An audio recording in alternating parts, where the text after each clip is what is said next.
位先生女士，歡迎參與發展未來嘅下午環節。我哋嘅節目即將開始，請各位盡快就座，並將你嘅手提電話同設備調校到靜音嘅模式。Please turn your mobile phone and electronic devices into silent mode. The afternoon event will be divided into two sections, and it will be conducted in Cantonese. There will be English and Putonghua simultaneous interpreting service.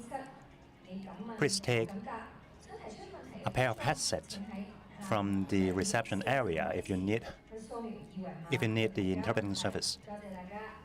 You can also submit your questions for the chat room through the QR code.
Good afternoon, ladies and gentlemen.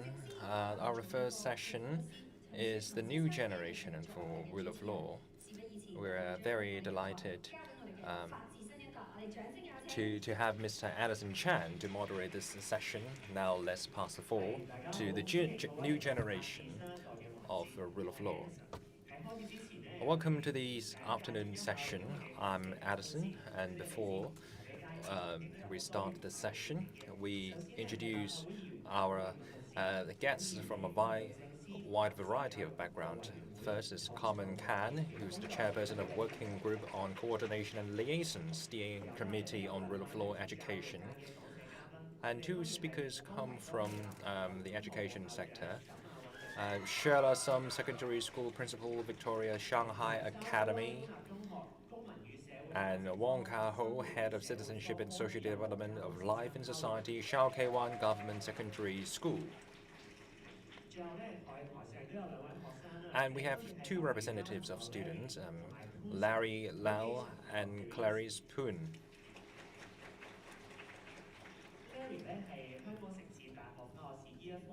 Larry is a law student of City University of Hong Kong. He was a former president of Hong Kong Lasallian Youth Movement, and Clarice is a student at St. Paul's Co-Educational College, also a founder of volunteering organization Light Their Rights Hong Kong. Now, these guests are going to share their views on rule of law education. Speaking of which, you might wonder, does it need study too many terms and clauses or cases?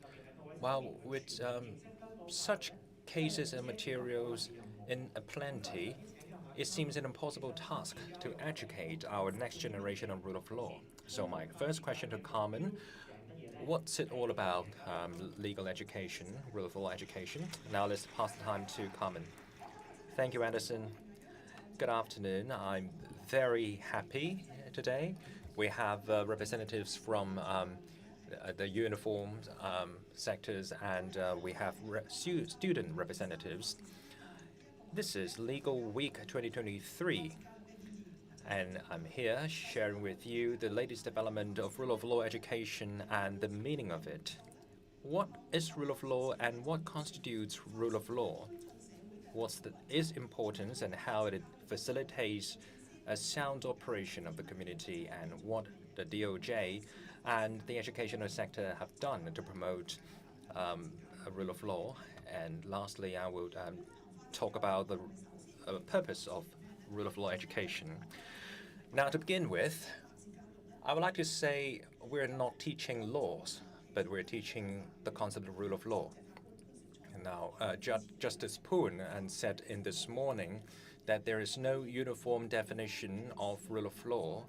It has to accommodate historical and cultural factors of different countries, and it takes a variety of form of manifestation, so there is no uniform definition. And we know the concept of all equal before the law, and no one should be above the law. There's no privilege above the law, and all are protected and held accountable to the law. The third element is the judicial independence. That's crucial, and that's what guaranteed and preserved by the Hong Kong Basic Law.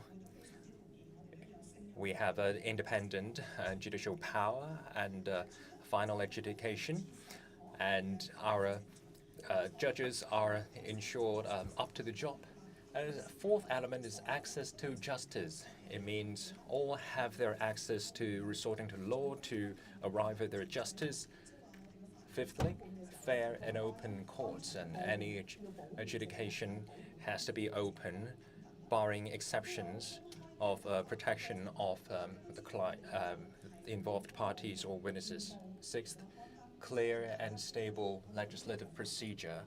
And we would gazette some laws to let everyone know what laws we're having. Seventh, reasonable restrictions to rights. Rights and freedom are not absolute when there are conflicts between individual freedom and rights and social welfare. There has to be a balance among the three. And finally, our public officers have to conduct their office in integrity and be limited by the laws. Why do we comply with laws? For our own benefits, for others' benefits, and for the social health welfare. Obeying the law is not all that rule of law is about. If everyone comply with law on their own accord, and that's the essence of rule of law. We have had some basic understandings of rule of law. If it can accrue so many benefits to different players or members of the community, and how our welfare will be protected, Well, if our individual rights are protected, if a community's law and order are preserved, some key orders are sustained, and the national security can be guaranteed, and that would be a good thing to all parties. And why rule of law is important? Because laws protect human rights and freedom. Our fundamental rights are also protected. But does it mean that all human rights and freedoms can go unchecked and unranked? Well, we have to understand in a relative sense. Just give you a few examples, very common examples. Say, in front of a traffic light, and how many of us would stop voluntarily in front of a red light? Well, some would say, I have my choice regarding my life. If no cars are coming, I can just run the red light.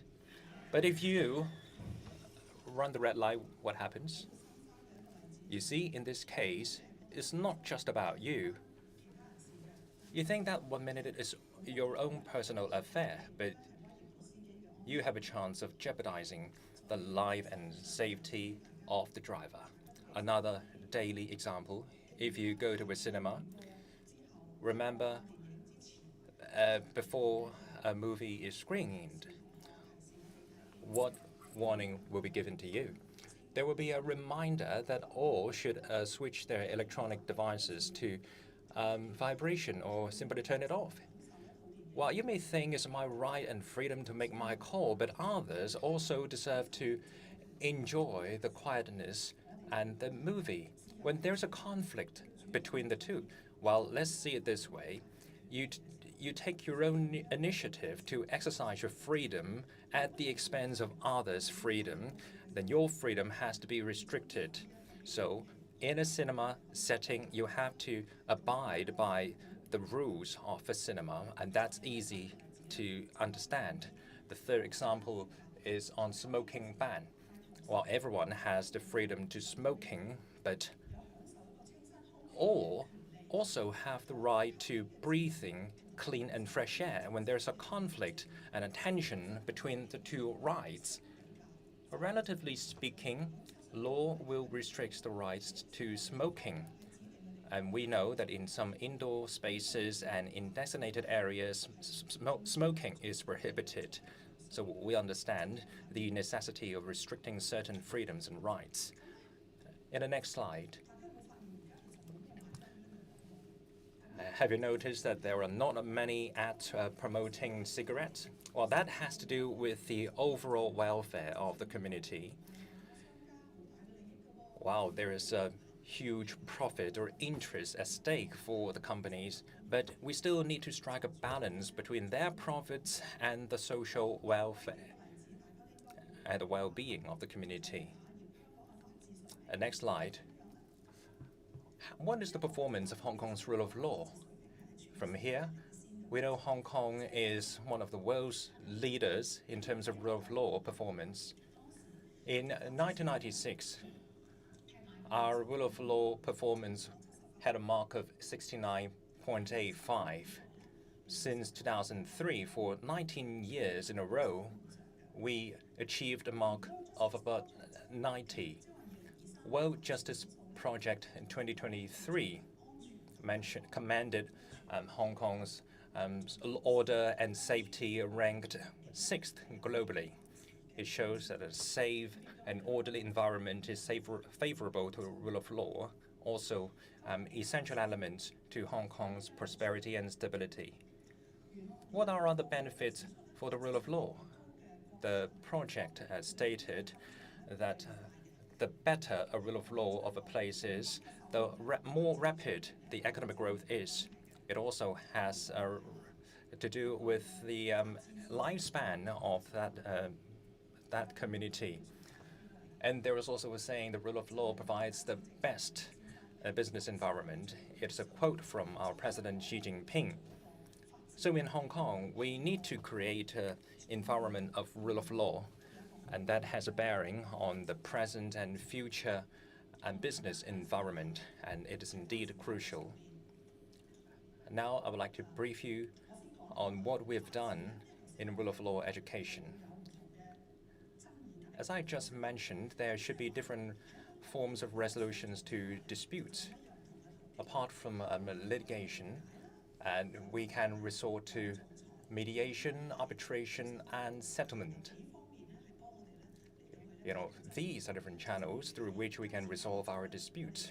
In the legal week of this year, we had a day devoted to dispute settlement or resolution. And this has to do with Hong Kong's aspiration to be a hub of Asia-Pacific dispute resolution. The Department of Justice has done some work in rule of law education. In 2022 policy address, it is mentioned that the steering committee on the education will be set up under the DOJ. And it will provide certain guidance and opinions on rule of law education, also regarding on enforcement. Some NGOs or government agencies will be coordinated under the umbrella of the steering committee to promote education. As the DOJ representative said this morning, in November, the extensive promotion of such campaign will be made public, and the theme is the whole city coming together for a rule of law society. So let's wait and see. What are some of the goals or purposes of rule of law education? I've spent so much time talking about this education, but what objectives we want to achieve? Good governance is a common refrain. Now, good means that the society is run orderly, not based on a fear for punishment or penalty, but out of a respect or reverence for the rule of law. If everybody can comply with laws and voluntarily, and that's a good community. And there is a governance aspect. The governance is an insurance of the goodness aspect, and that ultimately leads to well-being of the community. There is an ancient classic in China painting a vision of a good community that any personal belongings left on the road will not be picked up, and nobody have to worry about their household security. And this is so much from me. Thank you, Anderson. Well, Kun, you have summarily let us know about the significance and goals of rule of law education. And when it comes to practice, one important setting for such education is schools. Now, my question to Howard, and what does your school do in promoting rule of law education? Thank you, Addison. From the school perspective, we will roll it out on a campus-wide or school-wide basis. It is conducted in close ties with value education and students, and we hopefully can instill, forge a value bond in the students, and enhancing their awareness of the rule of law. One example done in our school, it's something on the community level, taking our students to a neighborhood in Shao Kei Wan, taking them to different scenic spots. And our students gain exposure to different cultures in the Shao Kei Wan neighborhood. And traditionally, it is rich in a culture of fishermen or villagers. They could see some very old buildings and a very traditional environment. Thereby, they had an empathy with the local community and get instilled in themselves a value of Chinese culture, like diligence and tenacity. And they went to see a fortress, knowing how the fortress helped the local residents to defend their community and the country. And hopefully through these tours, our students could appreciate the importance of territorial security and military security. Apart from this activity, another very important element is experiential learning. Our students have to personally experience through the community resources and the community school communication and collaboration. We can help them to explore about the issues in the national society. And with the resources of the with the international organization, we can help them to take part in cultural preservation.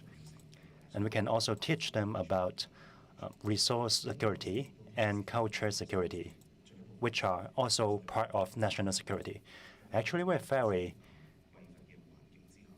living very well in Hong Kong, and in fact, in many other parts in the world, resources are scarce, and we have to demonstrate the idea of equality and justice. We would also invite some very important models in the society to talk about the development of our country and help our students to understand the recent development of the nation and the GBA area. And how can Hong Kong become a superconnector and take part in development of our nation? We can experience through different tours and site visits. We can implant the value and help them to plan their future. That also include the legal profession, because legal services are a very prosperous and promising career in Hong Kong. And now I'll also mention DOJ because we are very grateful for their effort in supporting us. They have organized a lot of activities, including site visit and tours in the final appeal court. And that would help our students to understand the spirit of justice. And many of our students also committed their future in the legal industry. And that's why our students also come to support personally in this event. And some of the activities are conducted by the lawyers of DOJ, and they would talk about the relationship of the constitutional relationship between Hong Kong and our country. And that help us to raise our students' awareness in terms of the awareness of one country, two system. And this kind of experiential learning is much more effective than classroom learning. The lawyers also come to discuss some daily issues and concerns in our campus. Our students might not be very familiar with the idea of justice in our daily life. For example, in 2021, there is an amendment to the privacy ordinance, and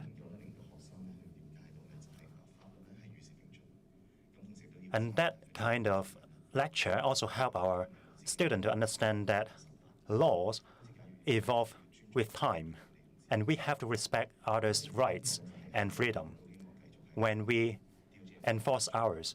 And we would like to bring in more collaborations with the DOJ and help our students to understand that lawyers' works are not exclusive to the court.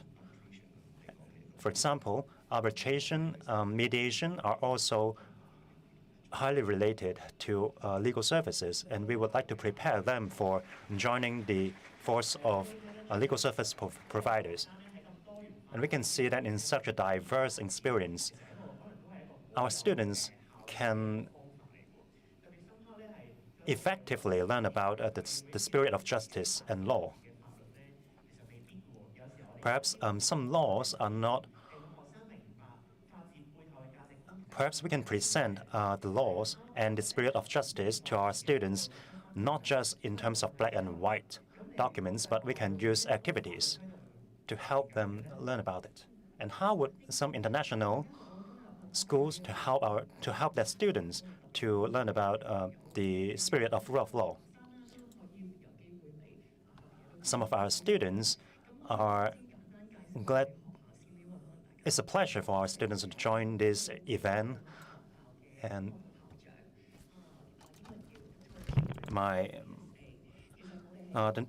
the name of our school is Victoria Shanghai Academy. We are a bilingual school, and it is the first school offering elementary, secondary, and diploma programs in the IB syllabus. And there is a very slight difference between us and other international students and that is our emphasis in the importance of Chinese culture. Most of our students are from Hong Kong or mainland China family, and there are also a lot of students from different origins from the world. And we have students from over 20 nationalities, and so it is a very unique environment. How can we cultivate the international, global outlook, and how can we help them to understand their own country? I would like to mention that IB is not a local syllabus, but we attach a great importance to the IB learner profile. In fact, most IB schools have to cultivate students in these 10 qualities, and we hope our students can become law-abiding citizens in the future. And they also have to keep exploring and become an independent thinker and inquirer.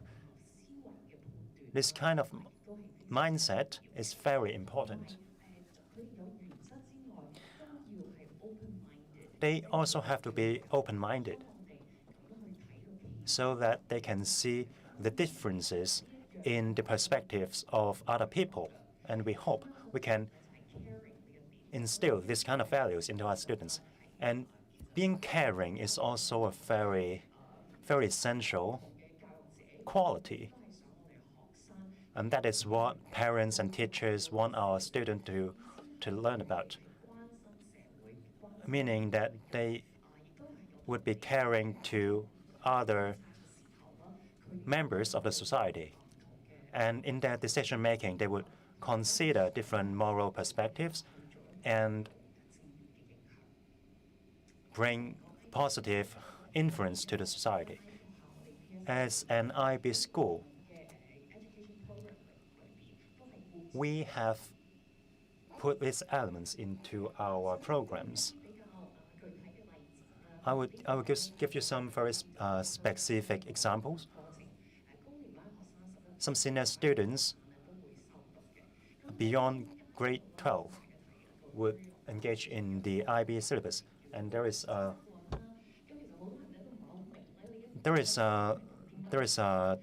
subject called. I would like to use this opportunity to introduce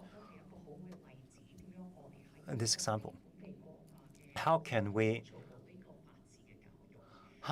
conduct rule of law education in a non-local school?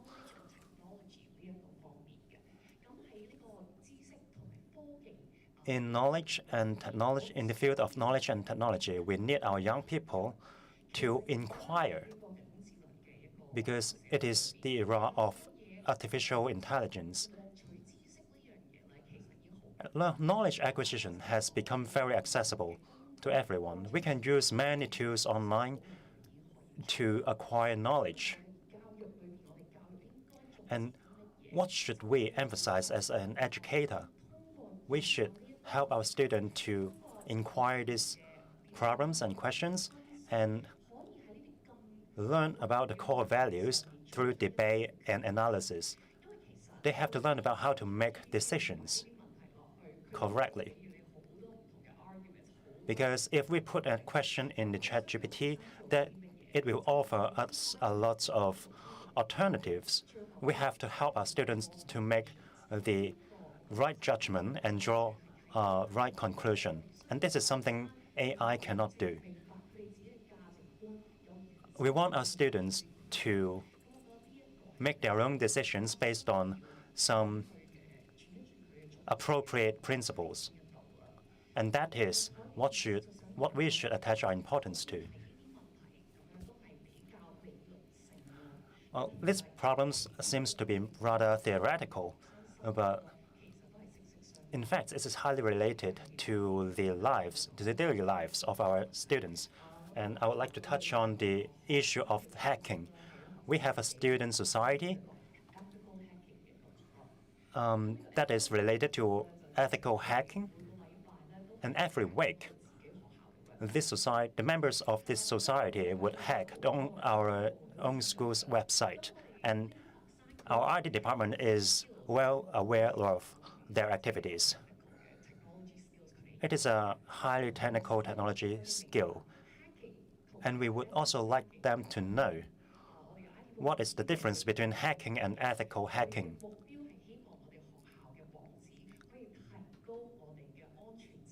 And we want their activities can eventually improve the security level of our website. And that is why the IT department allowed them to do that.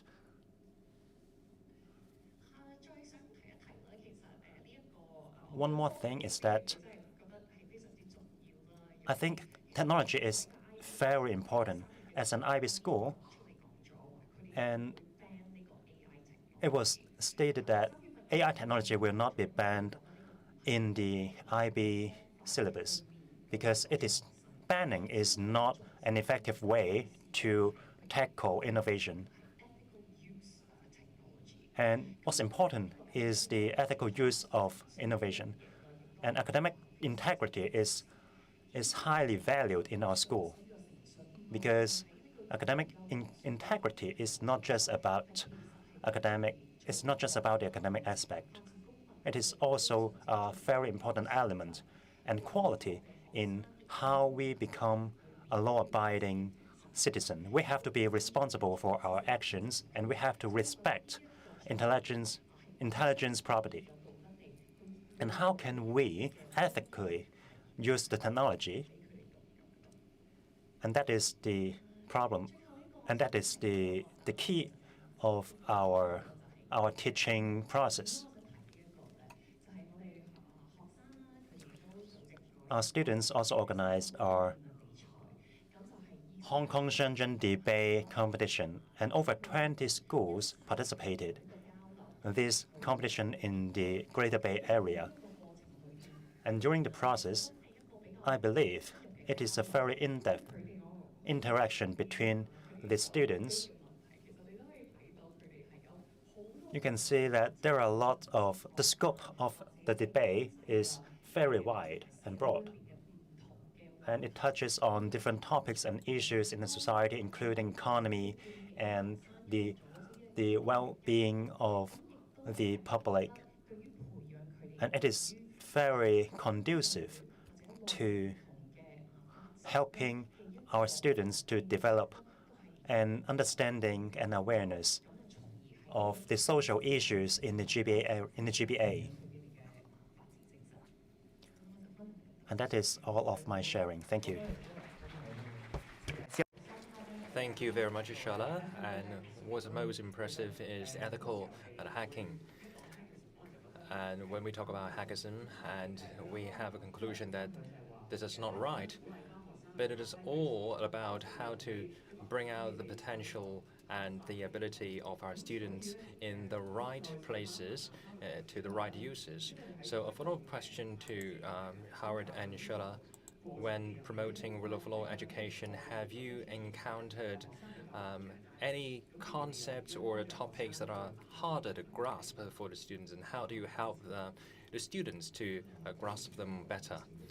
Well, one of them is the information knowledge, and it is hard to for them to have this awareness, especially local students.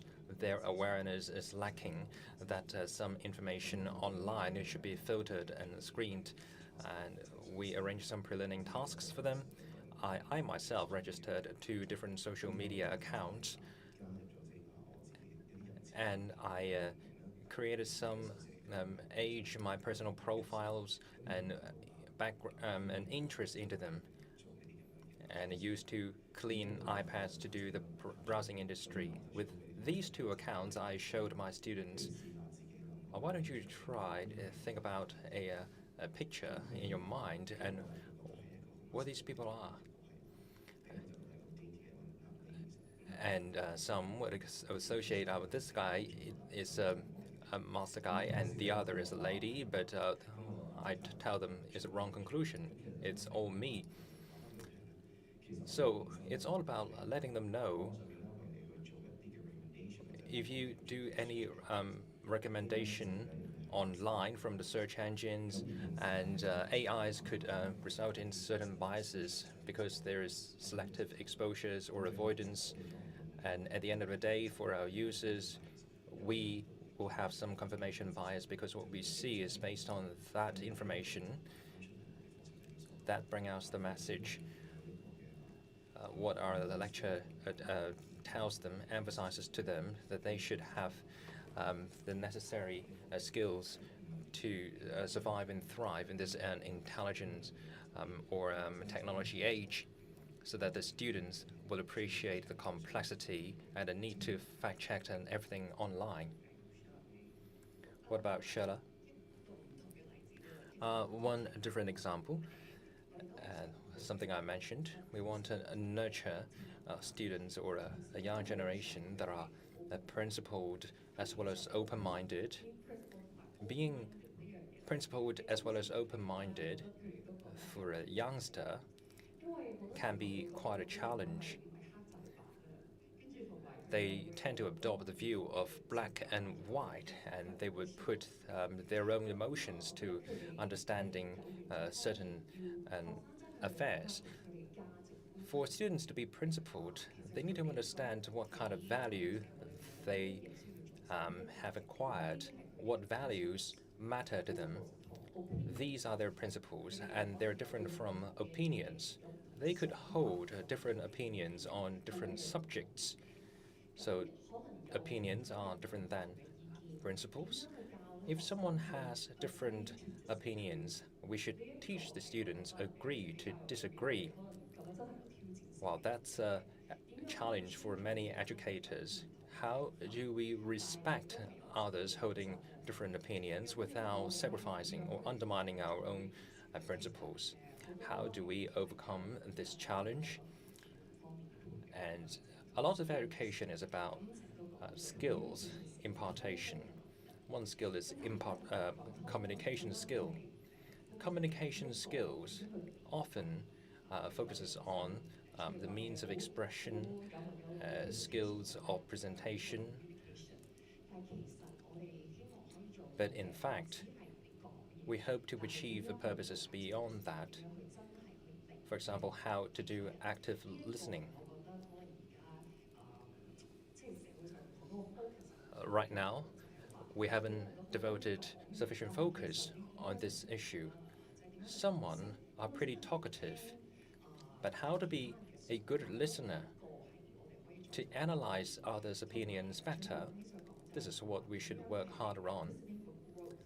And there is an area of listening for growth rather than just listening for affirmation. Young people like to listen to views affirming their own views. but we should encourage the students to listen for their own growth. Having absorbed different opinions and thoughts, there can be enriched, can be made more sophisticated, and this is what we should work better on. Thank you both for your sharing.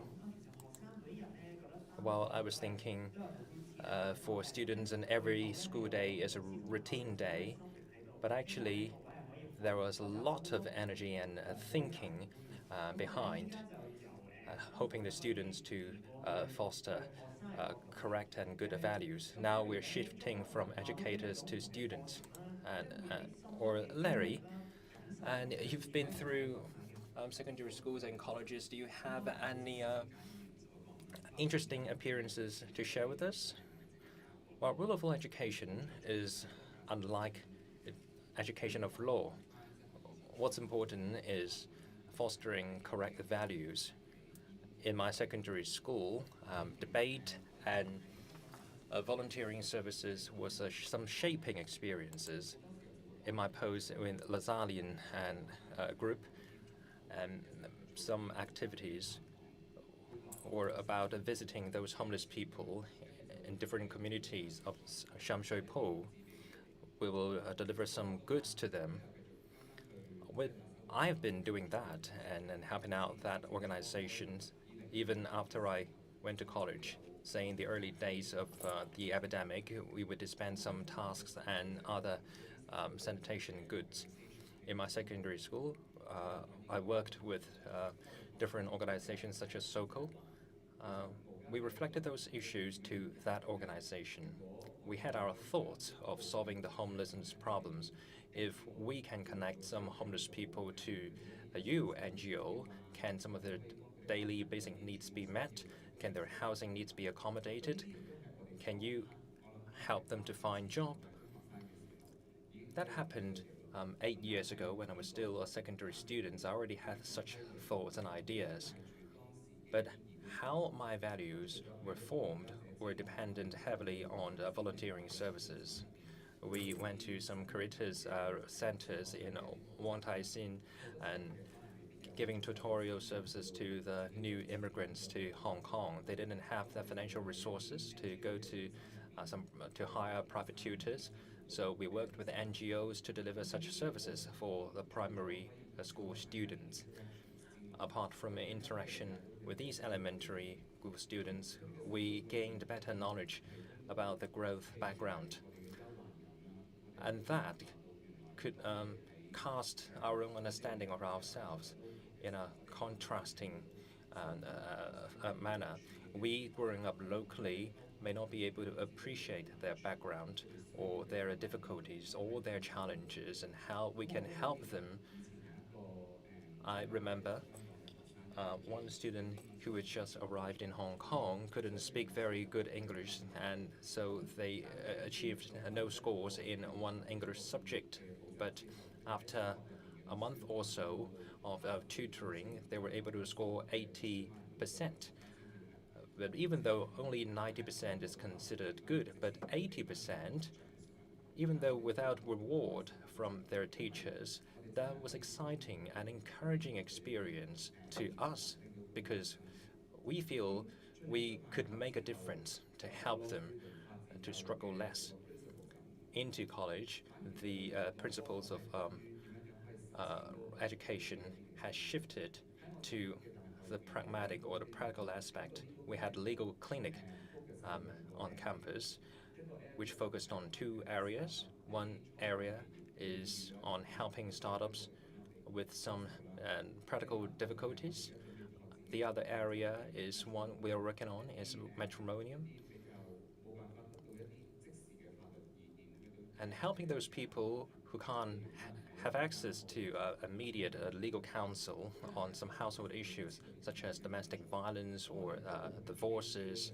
They had no idea how to deal with such matters. So we worked with the NGOs to give them professional advice. Now, this is how my values began to be shaped in my secondary years, having a sense of urgency to help the community and putting that into practice in my college years. Up until now, all of these experiences were really enriching to me, apart from what I've learned from classrooms.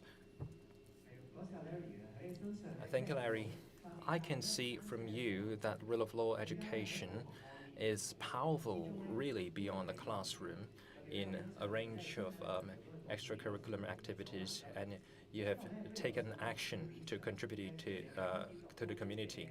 And my next question will be to Carice. Even though you're still in a junior middle school, you started to take part in some extracurricular activities. So, any sharing with us? Yeah, thank you, Addison.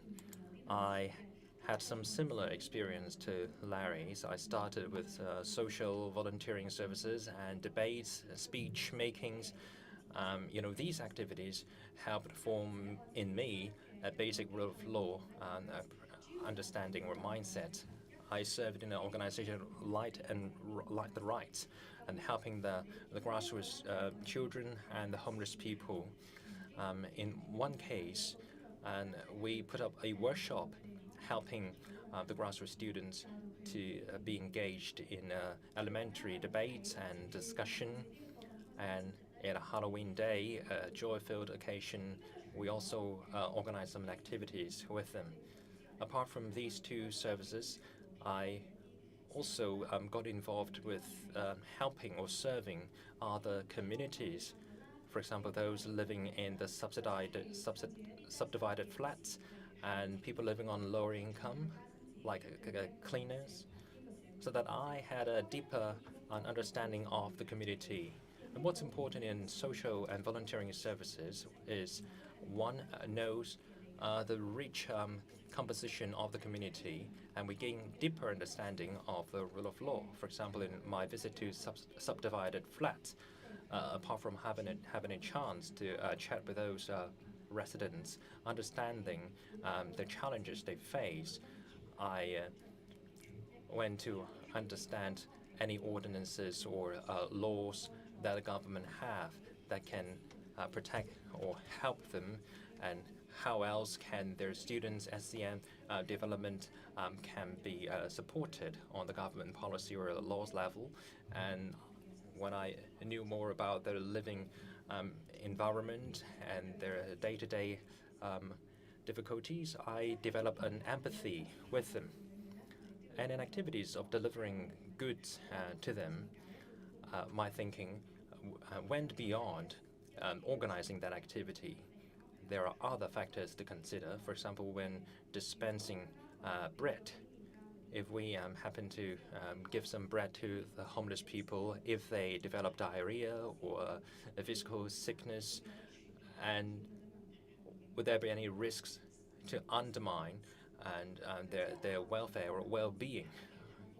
You need to consider that. And I have experience in other aspects too. I participated in some speeches and debate training and other training on volunteering activities or writing of opinion pieces. I was a junior reporter of South China Morning Post, and I was required to write comments or essays on a wide range of social topics, and these articles will be posted on the paper, and allowing me to understand a certain subject from different perspectives, from casting me, putting me in the shoes of different stakeholders. For example, the recent compulsory reporting on child abuses. Apart from writing a number of theses, I even joined some seminars or closed-door meetings as a junior reporter, meeting legislators and representatives of social welfare organizations and contributing to them and to the subject, my student perspective. So these activities cultivated in me critical thinking. It is pretty similar to critical writing. But debate, you get your position confined. That position assigned to you may not be the position you support. So you have to switch to the other side and think about the opposing views, and that itself was a challenge to me. When it comes to volunteer services, a training or leadership program, I'm a youth ambassador for UNICEF. I also joined a junior chief executive program of another NGO, and these leadership programs started in my middle school years, and through these, I got in touch with other similar-minded students and pushing for advocates, raising the voices for the students so that I get more deeply involved on such social topics. Thank you, Caris. Laws is highly related to social issues because laws are often made to resolve social issues, and it is a good thing that students can learn about laws in engaging in social activities. I know, Caris, you also have something to talk. You have some understanding to share about mediation. I took mediation as my international meeting, and I participated in 2 competitions, including ICC Paris. And these 2 competitions have different standpoints. The first one is about civil, and the second one is about commercial. I am in the framework of IMMC. It is mostly about investors going to another country and investing into infrastructure, for example, like railways. And we'll observe how their cases are resolved through mediation. And the other competition, it emphasizes on the disputes about trademarks that involve legal issues and how they can resolve the disputes through mediation. The ethnic listening is the most important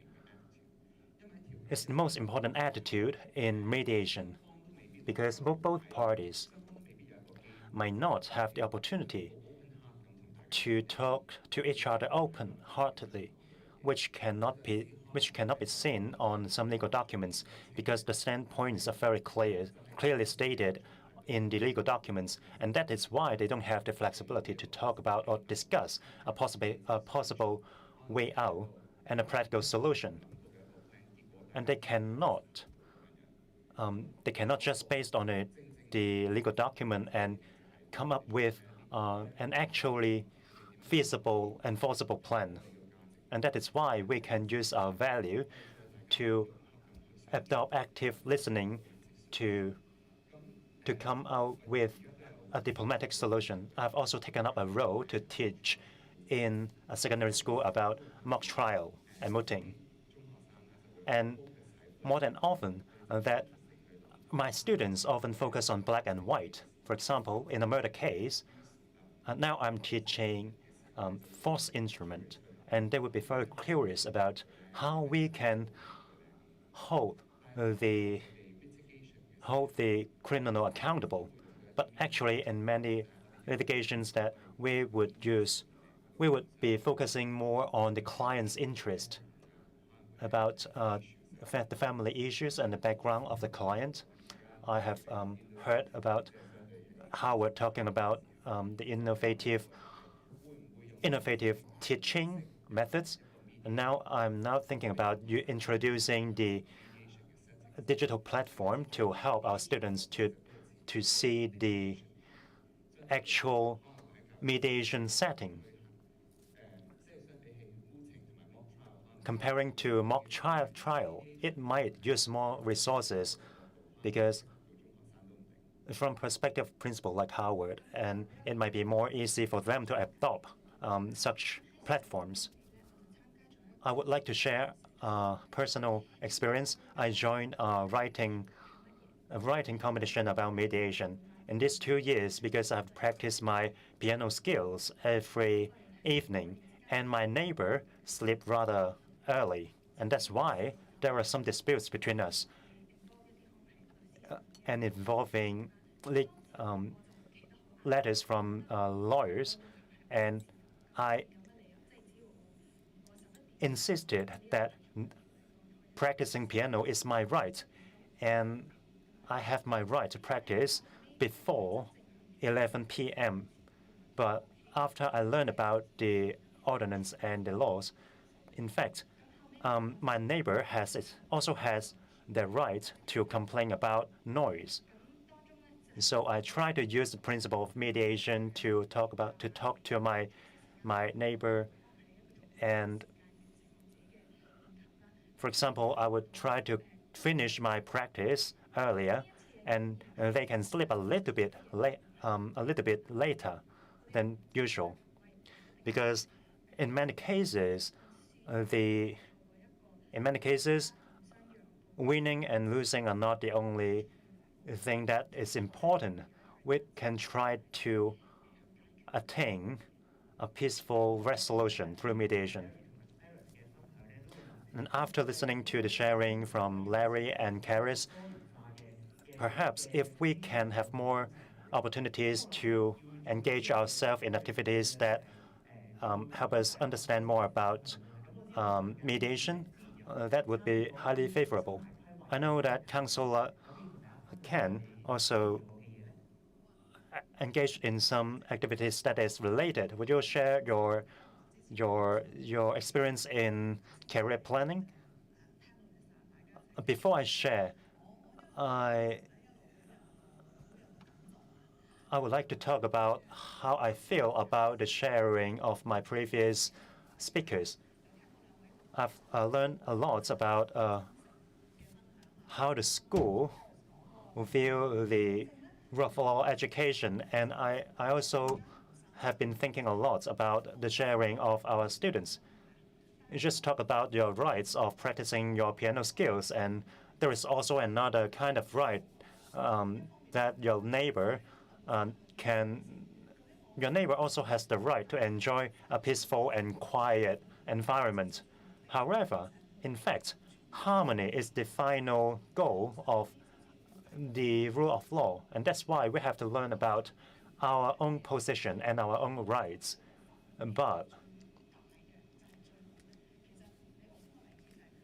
should we always use the laws to strive for the maximum rights for ourselves? In fact, striking the balance between the rights between one another is more important. And I've also heard that Larry and Karis engaging in a lot of social activities serving the community.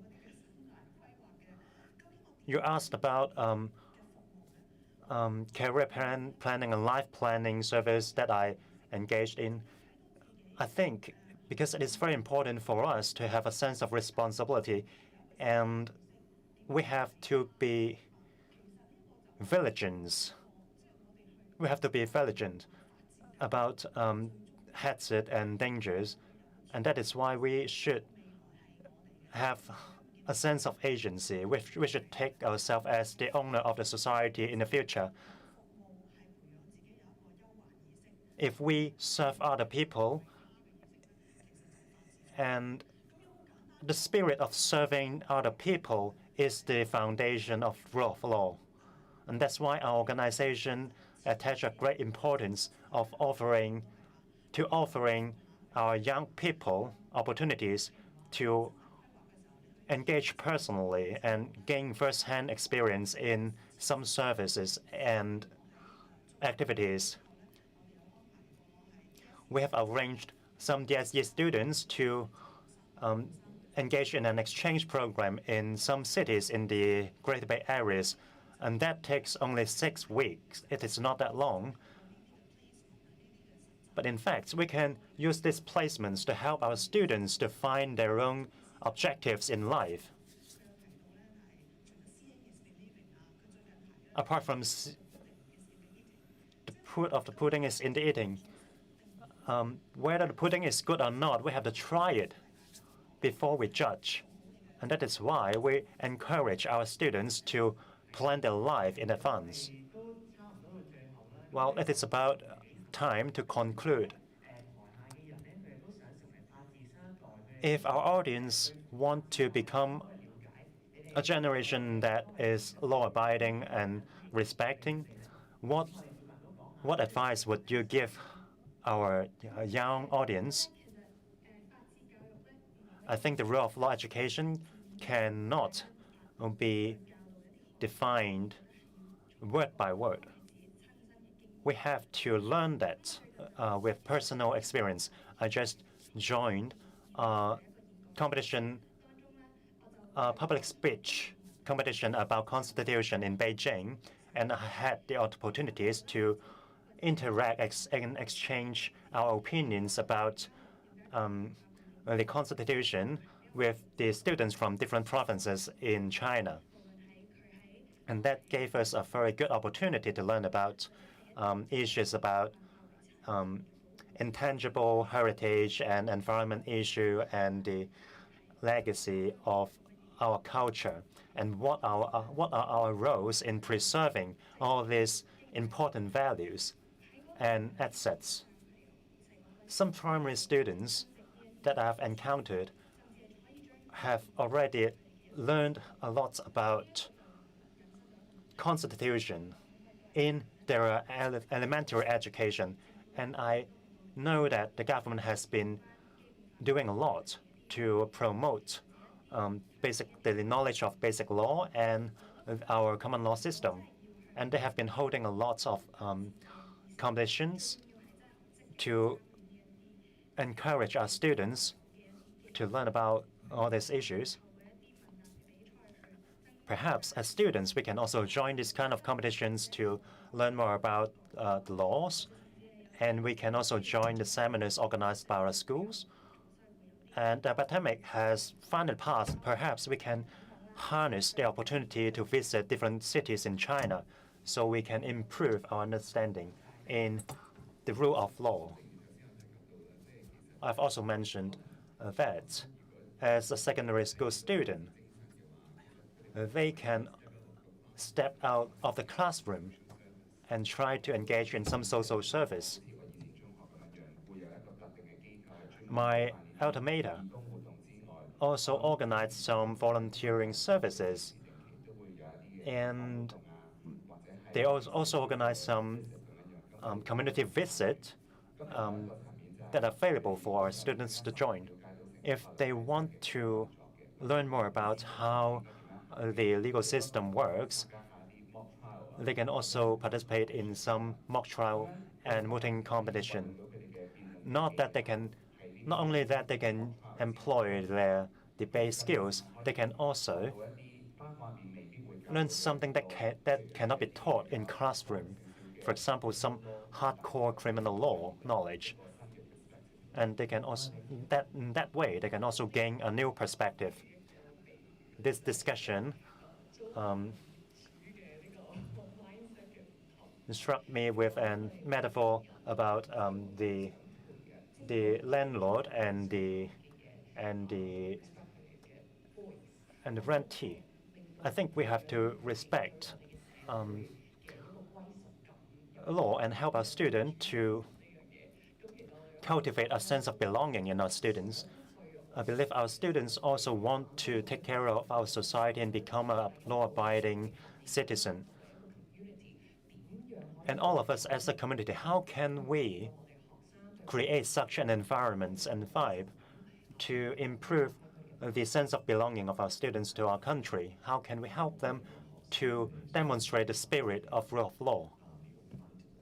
I hope our students can be open-minded and try to walk out of their comfort zones.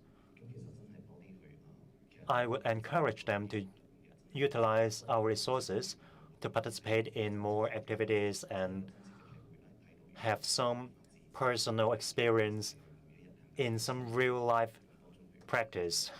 As Larry just said, you can all participate in some mooting and mock trial and gain some academic understanding in law, and that would help them to have a more clear understanding in a practical level, instead of just black and white. Councillor Kang, do you have any recommendation? Now, rule of law education is not something to be done by the DOJ. I happen to see a DOJ's secretary here. So it's not just DOJ's affairs, but nor is it confined to the steering committee, but it belongs to all. If everybody comply with laws on their own accord, and the brand of rule of law of Hong Kong will be further brandished. And please stay tuned with steering committee's rule of law leadership program. Now, to summarize briefly, as Madam Khan said, rule of law is an essential element of the community, and rule of law education will help the younger generation to better understand rule of law and what values rule of law wants to promote. And it is not confined to books or classrooms, but many interesting, a wide array of activities or experiences will also come into play. Like Larry and Larisse, they participated in such activities and helping themselves to form a correct value of rule of law.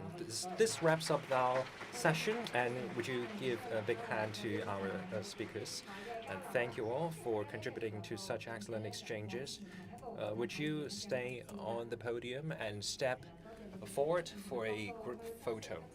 Thank you for sharing your views from a wide range of perspectives.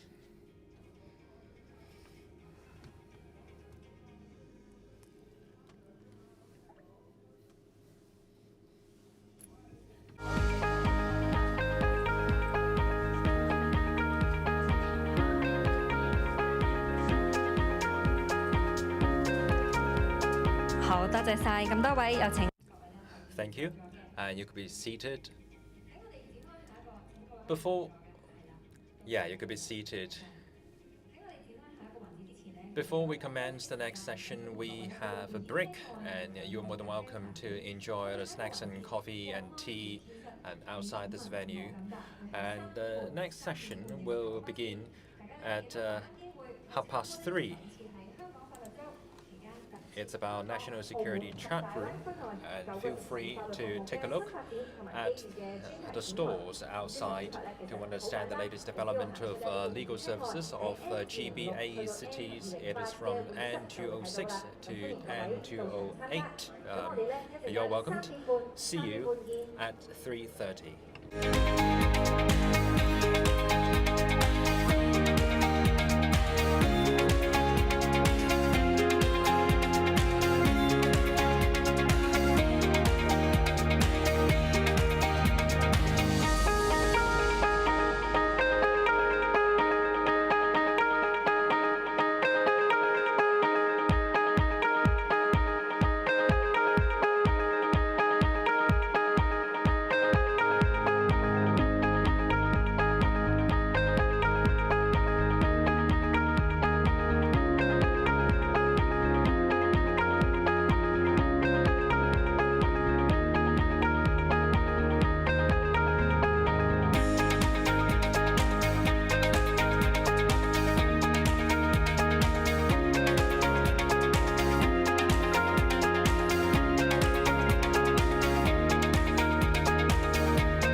我哋嘅活動咧即將開始，有請大家咧可以盡快就座。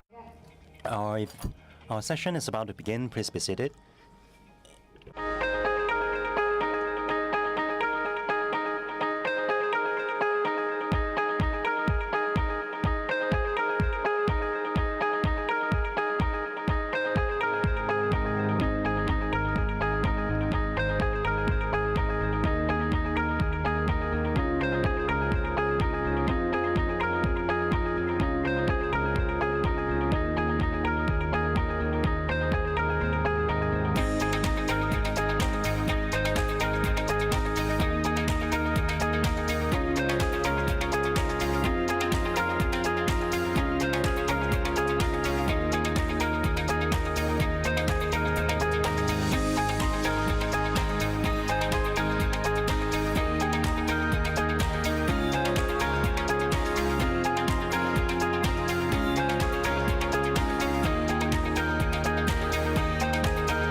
Dear guests and students, coming to the final session, we have a national security chat room. You ask, I answer. Our moderator is Astrid Chan. Let's give a big hand to Astrid. Also joining the session will be Honorable Paul Lam Ting Kwok, SBS SCJP, Secretary for Justice of Hong Kong. Now, dear guests and students, before the conclusion of this session, we have a 15-minute Q&A session. Questions we've collected will be raised to the floor. Now, I'll pass the time to SJ and Astrid. Thank you. Hello, SJ. I grew up watching your TV show. I'm very glad to be able to chat with you. I'm very happy to hear that. I used to star in a TV series starring lawyers, and now I'm having a conversation with him. And you think Bobby is better looking than me? Oh, I think Bobby is not as good looking as you since he's not around. Now, SJ, we're talking about an exciting topic. Why so? Because it is a highly controversial issue, mostly based on partial or incomplete knowledge. Many friends have come to think that the national security law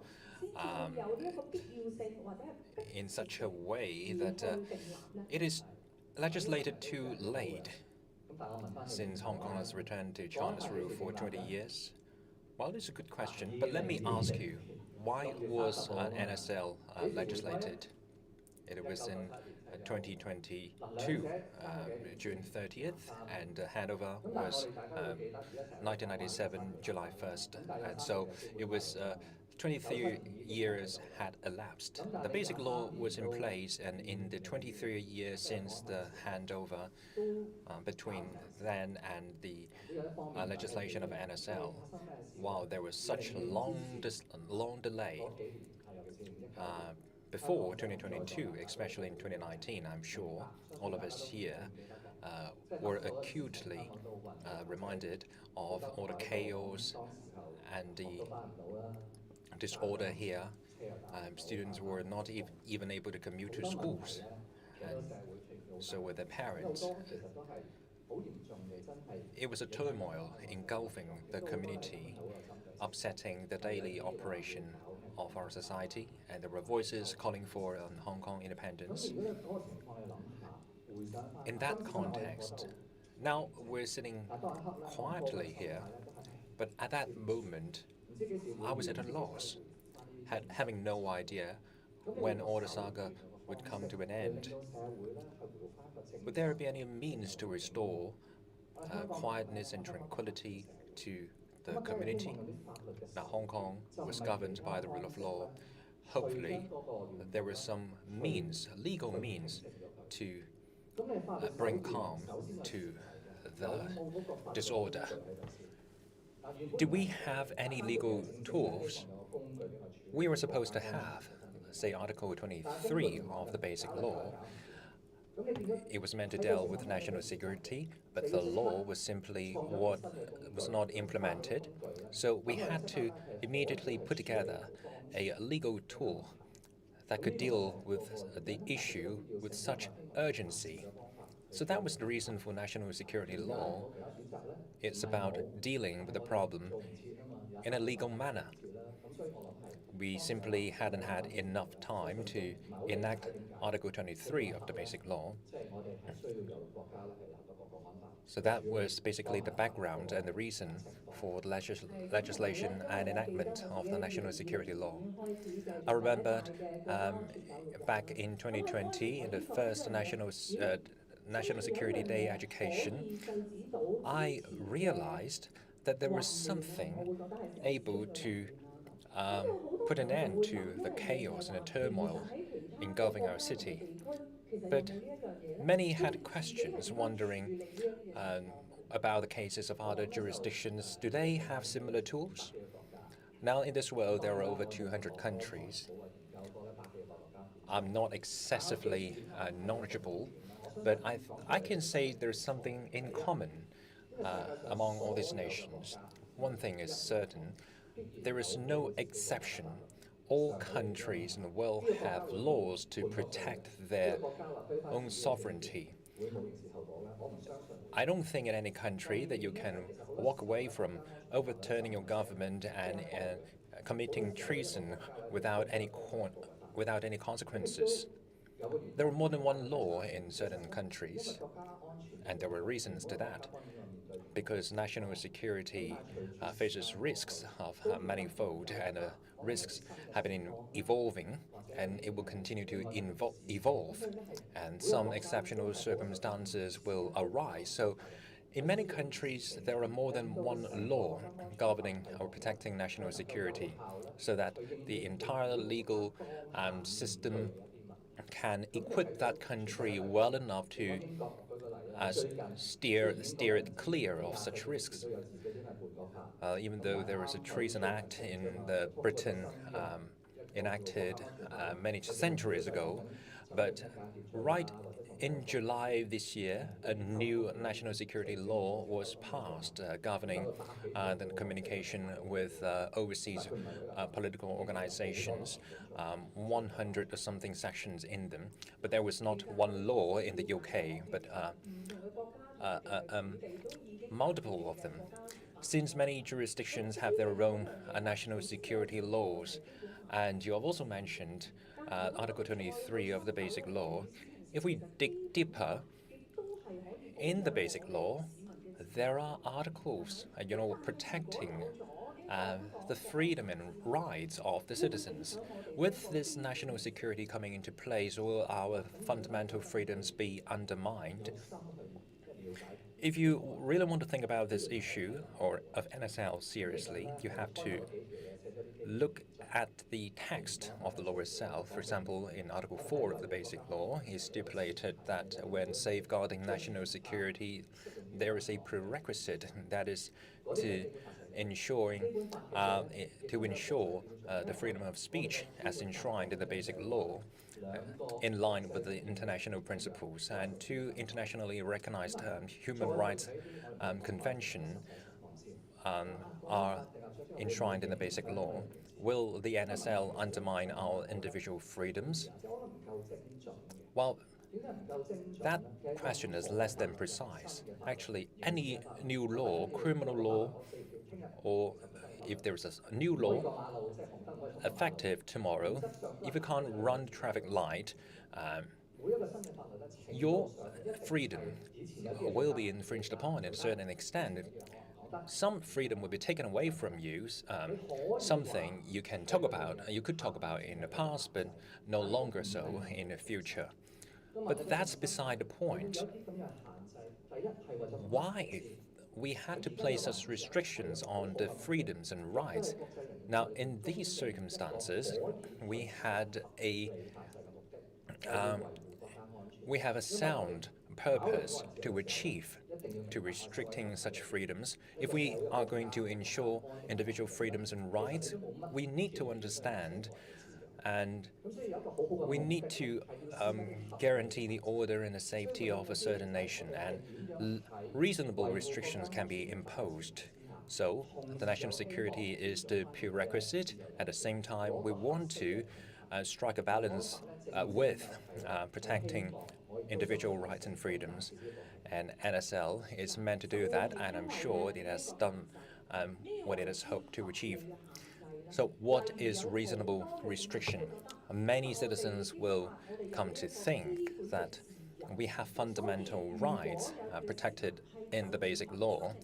If somebody who are interested in social welfare topics, they wanted to gather or participate in an assembly, will their freedom of expression be restricted by the NSL?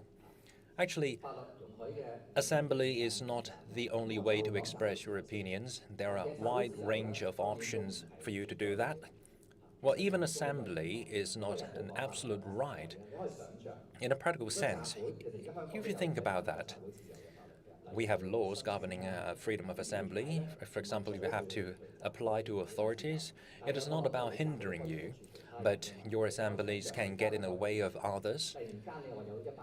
If there are hundreds of thousands of people surrounding at this exhibition center, blocking the main arteries, and well, you might be happy, you might be celebrating what you're doing, but you are upsetting many others in the community.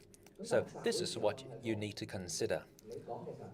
Now, assembly is only one form of opinion expression. We need to ask about what opinion you express. NSL is not to shut your mouth, keeping anyone from voicing any dissenting views. we are banning views inciting separation. If you voice such opinions as to overturn the Hong Kong authorities or the national authorities, and these kind of opinions are not to be tolerated. If you're only expressing views regarding livelihoods and social welfare, and that is in no way contravening the NSL. Well, because some commentators or KOLs, they would say that freedom of assembly was stripped for the fear of some people illegally hijacking the assembly. Would that be a cause for concern, taking away or reducing freedom of assembly? Well, that comes back to a balance, and we want to ensure the assembly achieve their goals. So you are first required to apply to the police, and police will analyze risks from their professional perspectives. If risks entail drawing other with ulterior motives to stir up troubles or any conflicts, you will not be able to express your views properly. At the same time, you will upset the community orders. So that's why we have a set of rules to follow.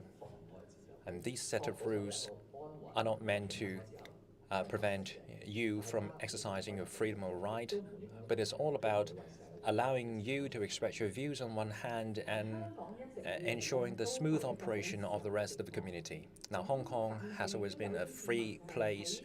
Many citizens saw the national security law coming into effect and started to worry that they might not be able to voice their dissenting opinions as to the governance or the policies of the government, and the press freedom will also be eroded, and that was their concern.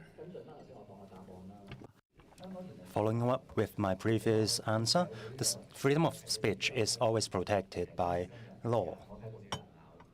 We always have people accusing the government for not being responsible for something, but in fact,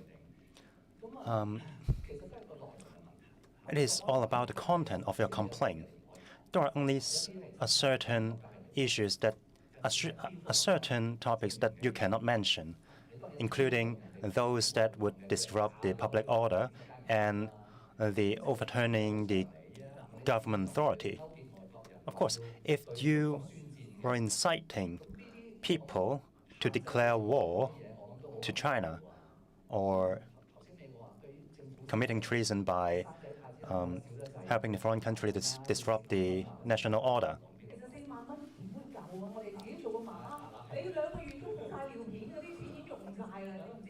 there is a recent issue about the government subsidies on the new birth babies, and some of our citizens have their own opinions to raise to the government. And in fact, you are free to raise those problems and questions to the government as long as it does not disrupt public order. Well, in fact, I do not dare to speak up in social media because I have no idea if my speech or words would violate the national security law. First, I think we have to be very clear that, well, it is in English, ignorance of the law is not a defense. And that means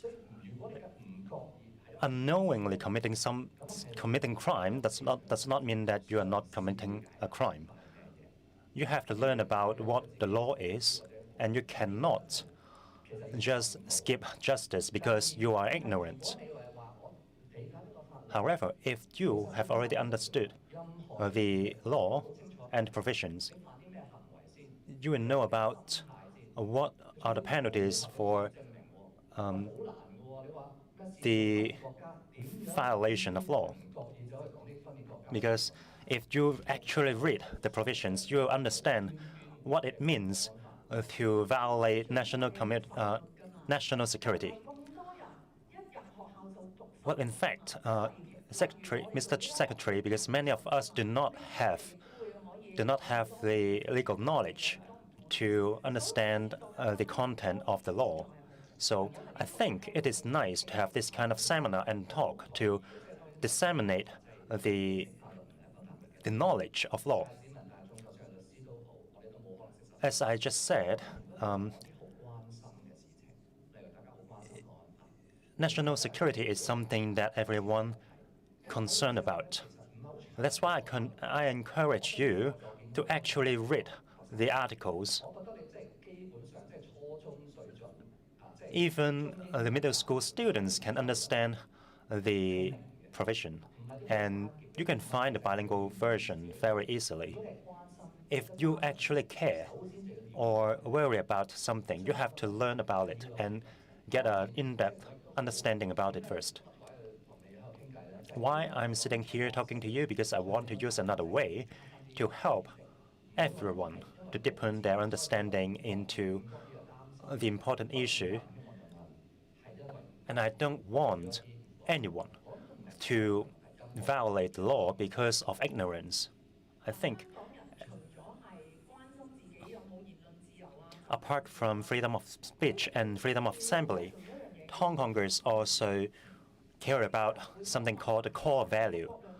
We always say we want to have the spirit of one country, two systems, and let Hong Kong people govern Hong Kong. And some people think that stating this kind of rights is their freedom. Well, national security is national law, and there is some points I would like to stress on. In 2021, the national security law is not in effect yet, and if I was the member of the central government, I had to think about how I can design a law that is applicable to Hong Kong. Well, actually, I can just choose to just use something that is already applied in mainland China and put it into Hong Kong. But instead, the central government decided to tailor-made our national security law based on the needs and the circumstances in Hong Kong. National security is an issue of the whole country. It's not just about Hong Kong. We have to decide who is deciding what are the actions that violate the security. Although we are just a special administration, we have our own jurisdiction. We have our own police force to investigate the cases, and we have our own DOJ, and we have our own courts to handle such cases. And we do not pass the cases of national security to the police force in mainland China because it is an issue of our own city. The national security law at every level is being handled by ourselves. And that is also a demonstration of the spirit of one country, two systems. Many people also asked one question, whether there is judicial independence. And you also mentioned that the cases are handled by our own personnel and our own system. But there is a special system for national security law cases. Would that be confusing for our public?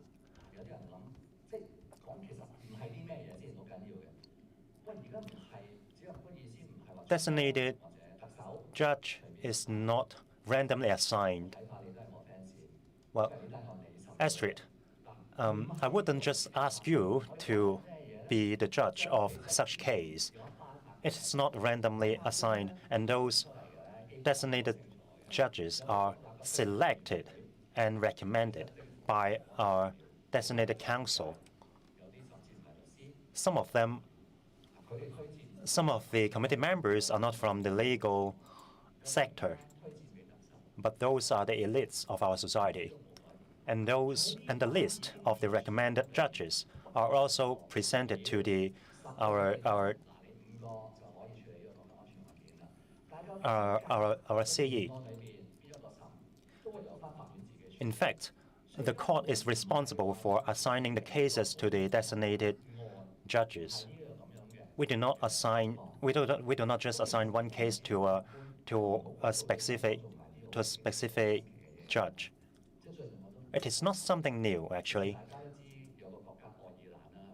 Well, I guess you have all heard about the country independent from other countries, and that is Ireland.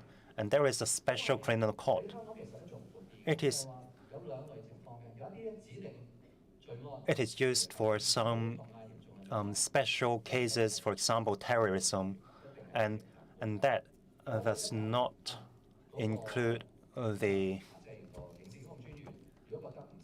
if the prosecutor think that it is not appropriate to randomly select a judge to handle the case, they would recommend a list for this case. It is also very similar in Hong Kong. Designating a judge does not mean that we are assigning a case to a specific judge. This system is not something new, and I don't see how it influence or affect an equal hearing.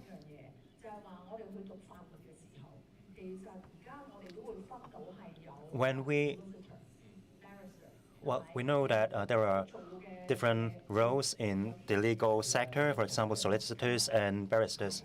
Of course, because I know your husband also knows something about laws. Everyone from my family is from the legal sector, so I have learned a lot about this kind of knowledge. Judges responsible for the national security cases, do they have to study some extra knowledge? Because as we said, in 2020, and that is the first year that the national security law is in effect, and that is also something new for the judges to learn about. And it is only a question that I'm asking for our students. Designating judge is just one issue. I would like to just first introduce how the common law system works.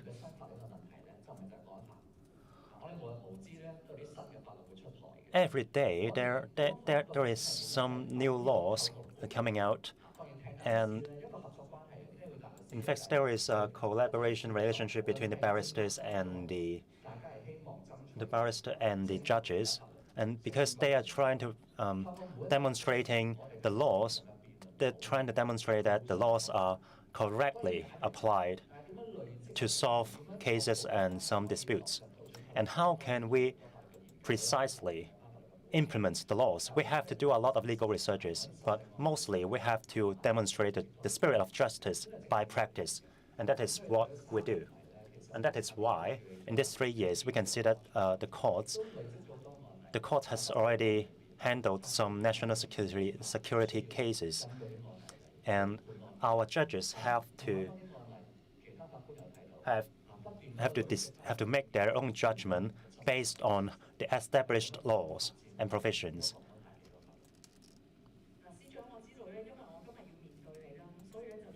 I've done my homework before interviewing you, and I think this question is a must-ask question because we are all talking about an equal court. And do you think the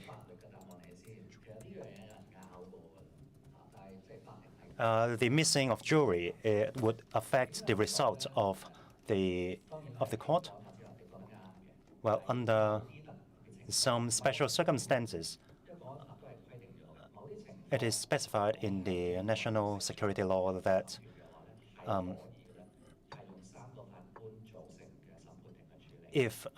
even if the jury is missing, we can employ 3 judges to help with the case. Because some members of the jury might encounter some danger because of the case circumstances, and it would be quite unfair for the jury to participate in the case. In fact, most cases in Hong Kong do not have jury, and they are all and the results are all decided by professional judges. And we can choose where the case is handled.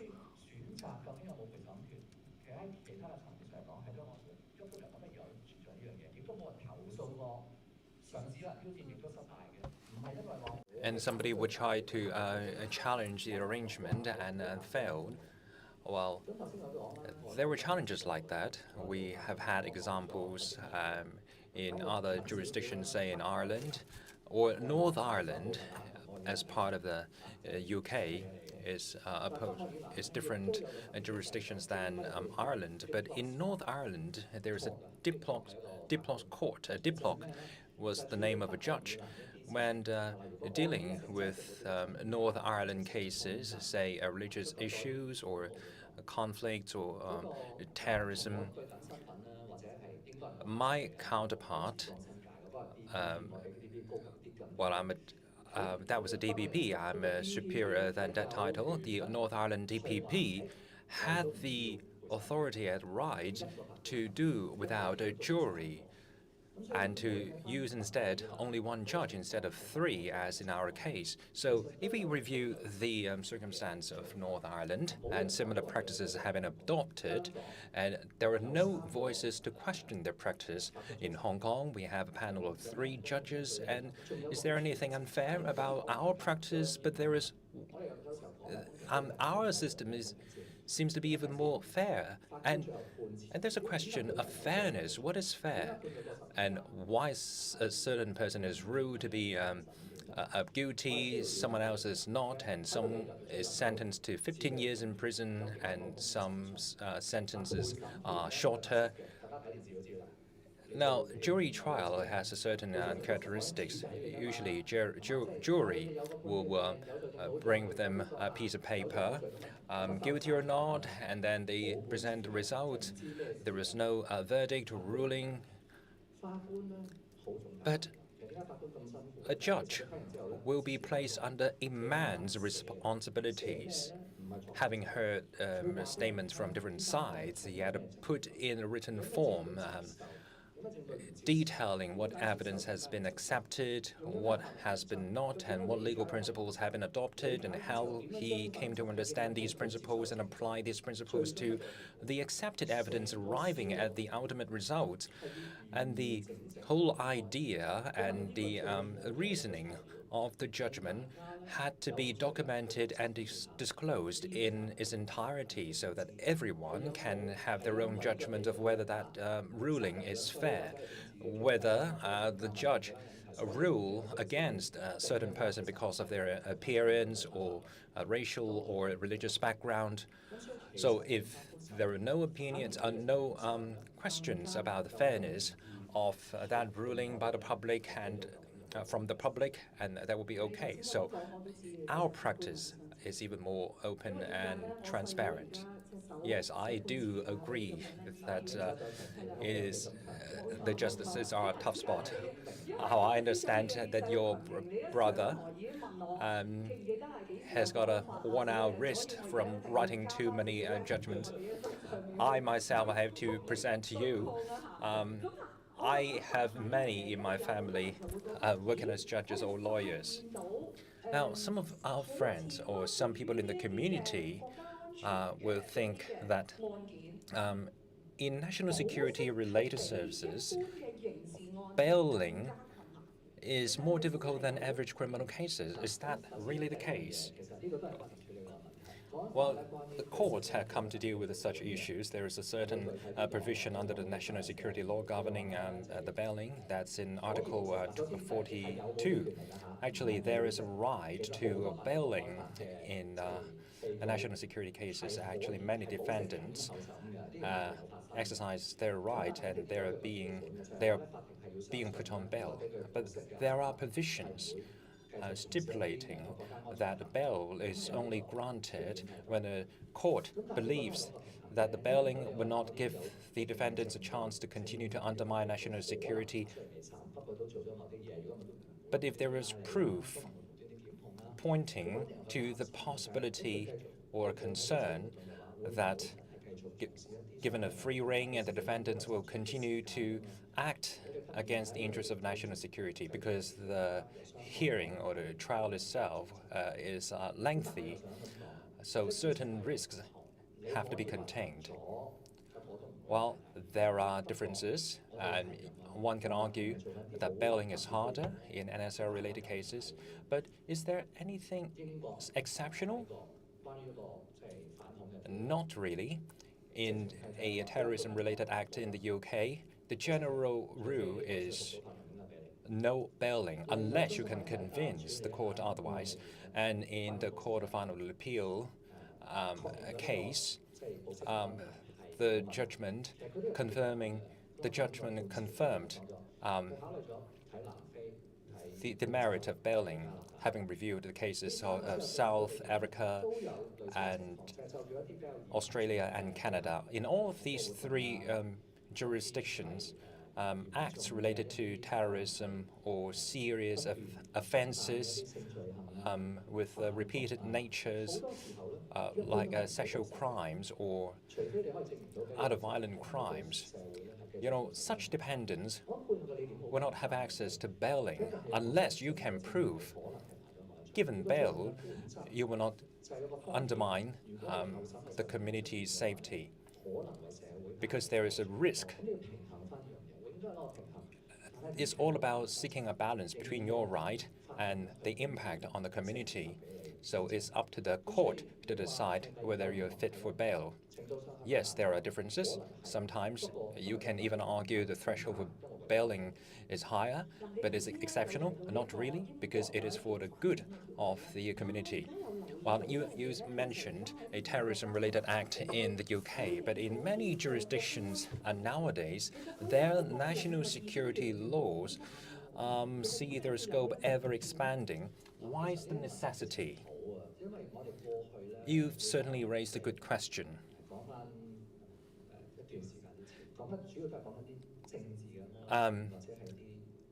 A while ago, if we talk about issues of political security or military security, national security, it's not necessarily about a war scenario.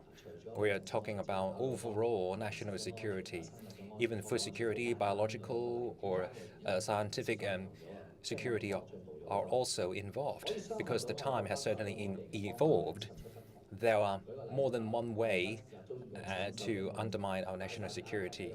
Now, we're using mobile phones or iPads. If some countries sabotage our network, blocking everyone's access to mobile phones, is it serious? Yes. Chemical or biological security. If we think about viruses or germs manufactured, now I'm not talking about a real scenario that certain viruses are especially aggressive in a certain people. Now we're talking about fleas lately. Yeah, don't worry about a flea. So it doesn't take an army to hurt your country. There are many things you can do to hurt your country. China is not an exception. Last year, a national security strategy was rolled out by the US last year, pointing to climate change, inflation, anything, you name it, can constitute a grave national security risk. A wider, a more extensive scope of definition is simply because of a more complex nature of the human civilization. The risks are of a greater diversity. To better protect one country, one must not narrowly confine national security to political or military security. Now let's draw our attention to business environment. As a metropolis, Hong Kong will be dealing with a lot of international investors. They might be concerned about their operation or investment in Hong Kong being impacted by the national security law. Yes, one country, two systems is a uniqueness of Hong Kong. Hong Kong supports a free capital flow. You can come, put your money here, and take your money back, having earned money. Any impact from national security law on you making your money? First of all, national security law has not altered or changed the protection awarded to such freedom under the basic law. But in certain scenarios, the law enforcement authorities can apply to freeze somebody's cash and capital movement, but this is nothing new, and these measures are done or put in place in line with certain existing ordinances, say against organized crimes. These ordinances have provisions to stop people from using their money to commit illegal activities or profiting from illegal activities. Under the national security law, if you want to use the money to support certain activities causing separation of a country, dispensing $1,000 each for them to shout the slogan of Hong Kong independence. There's no reason for us turning a blind eye, so it's only natural for us to freeze your assets. If you're rewarding someone to blow up this exhibition center, I have to freeze your money. So it's not entirely down to law enforcement, but we, the judicial branch, also has a responsibility. If you can explain to the judge that my money is not to encourage someone to blow up exhibition center, the judge will accept you. When it comes to average or normal business or investment or capital movement activities, the impact is minimum. I remember in this morning, the Deputy Director of the Liaison Office in Hong Kong, Mr. Liu, he said that since the enactment of national security law, the inflow of capital in Hong Kong actually increased compared to before the enactment of the NSL. So far, we haven't seen any negative impact, but on the contrary, a more stable environment will give people or investors greater ease of mind. You will not be putting your money where a regime will be here today, gone tomorrow. It's all about political stability and a safe society. And this is what give confidence to investors, and this is prerequisite. Having heard from you for a while, I've been feeling this confidence. Do you really mean what you say? I cannot even smile in front of you. You've given me such great pleasure. I didn't realize I can be so chatty with you. So any one of you wanting to leave, you can raise your hands. You see, no hands raised. You see, everybody can only put on a smiley face in front of you. Ask your questions, shoot your questions. The NSL has no recourse power, but people may have the misunderstanding that the government that there is the recourse power under the NSL, and what measures will the government take to dispel such understanding? Well, it is not a difficult question. Actually, there is no recourse power under the NSL. People had that misunderstanding simply because they didn't know much about the NSL. The second possibility is when we come to think about something, that thing happened before the implementation of the NSL, but the crime or offense related doesn't fall under the umbrella of NSL. Like the crime ordinance, the pre-existing laws, it was different from the NSL. It was breached when it was breached, and somebody had to be brought to trial. So we're not talking about dating back the NSL, but we were using pre-existing pre-existing ordinances, or if it really falls under the NSL. And the offense was committed before the enactment of the NSL, and we have to examine deeper the background of the offense. Our attention was also drawn to the mentality or the behaviors or the motives of that person after or even before the enactment of NSL. So that person's history was taken into account. But we're not talking about recourse in this matter. According to general rule of law principles, there is no recourse power. None of the defendants accused under the NSL committed any crimes, that got them into trouble before the enactment of the NSL. How Hong Kong government will work with the international community to enforce the overseas jurisdiction. The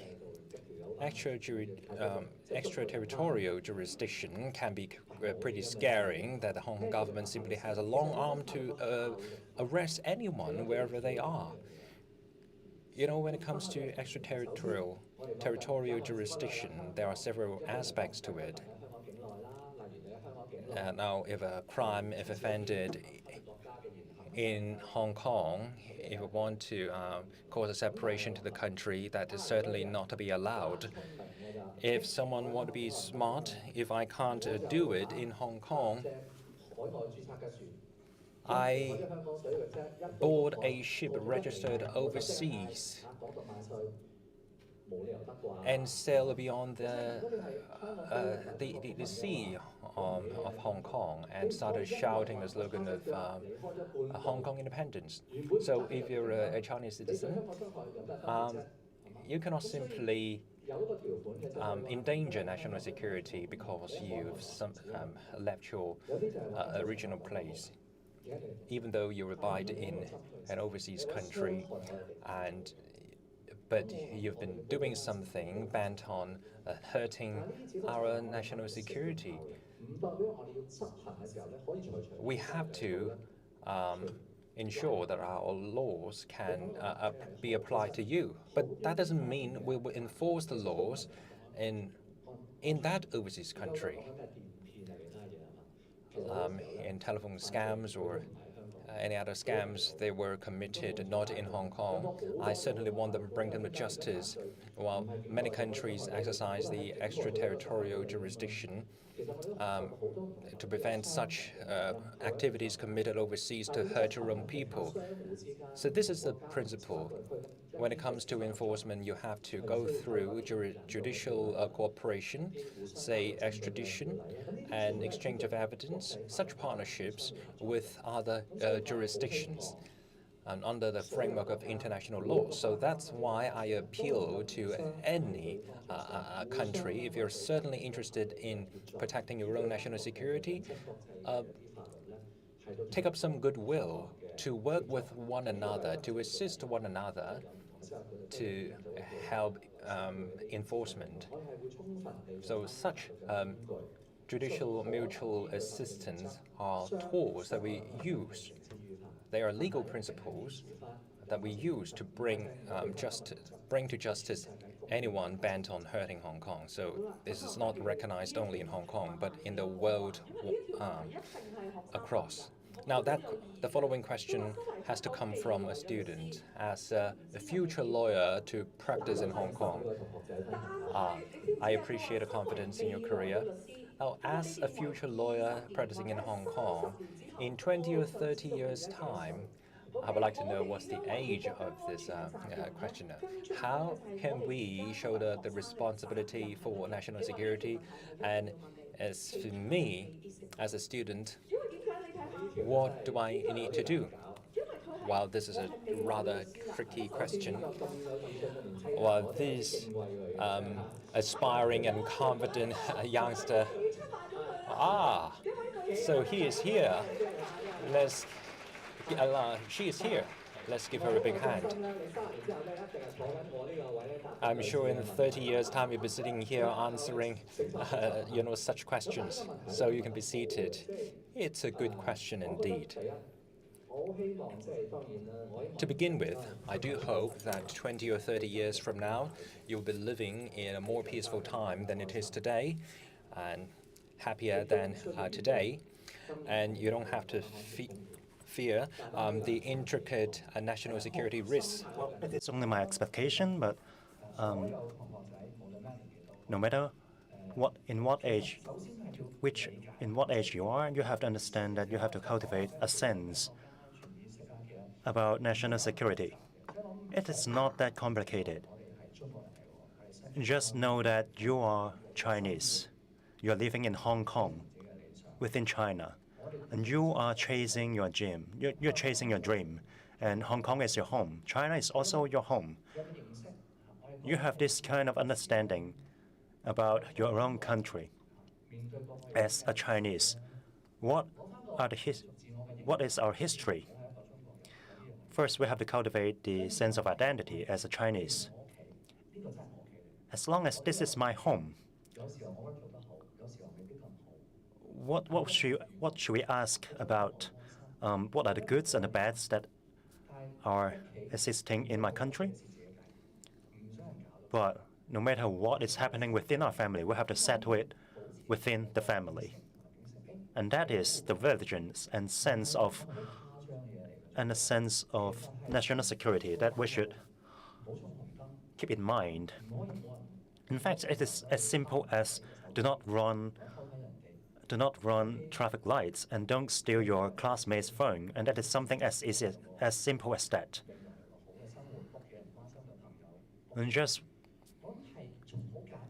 that is very simple. Just like you want a friend, a loving family. It's just something natural. That's why you have to learn more about the country and even yourself. You have to abide the law, and that might be enough already. As long as you have this kind of thinking and sentiment, and you will find that safeguarding national security is something very natural. And that is something that we must do, because if someone is trying to harm your family, you absolutely would have stopped them, right? If you have this kind of mindset, and that would be enough. And for that future lawyer, I think you can learn more about the law and our legal system. And I'm confident and hopeful that because we are all evolving, and the next generation is always better than the last. And we have trust in you to think about more solutions of solving our own problems. And we have to dream big and do not be affected. Do not be affected in your mind. You have to turn your dream into reality. When I was in your age, I wouldn't have imagined that I'm sitting here as a head of the DOJ. You have bigger dream than I did, and that's why I'm confident that you will be sitting in a very high table, and so I would encourage that I will encourage you to learn more about your home.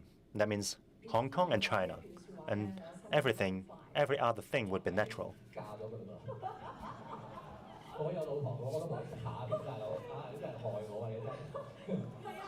My heart is beating fast after hearing this from you, because it is very touching. As a senior from my industry, in the entertainment industry, one of the senior celebrity said, that is Hui Kun Mun, he said, "Do not ask what I can give you. You should ask yourself what you should offer us." And that's why I'm very honored to have this kind of long conversation with you. And it is not always teachers and the government telling you what the national security law is about in Hong Kong. In fact, it is everyone's responsibility to learn about this information. In fact, the education within the family is also very important. If we do not care about our own home, no one would care for it. I've become your fan after your speech, and I will be following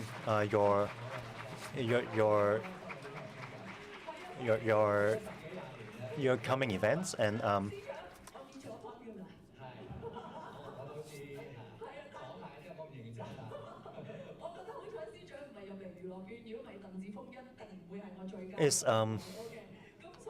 it's lucky that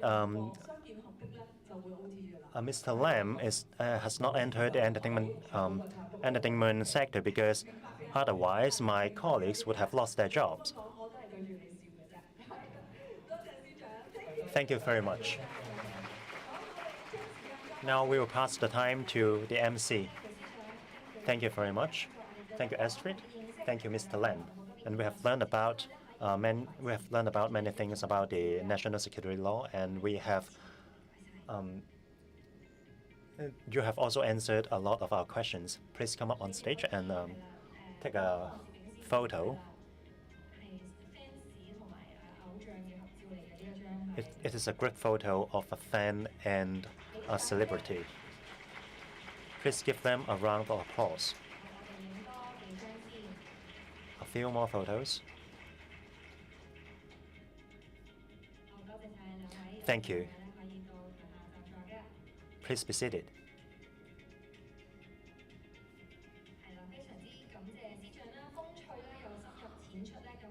Thank you for your insightful and interesting sharing. That is also very entertaining. I think, in addition to Astrid, I think many of us have also become a fan to Mr. Lam. In fact, I just followed the account of Mr. Lam's on Instagram.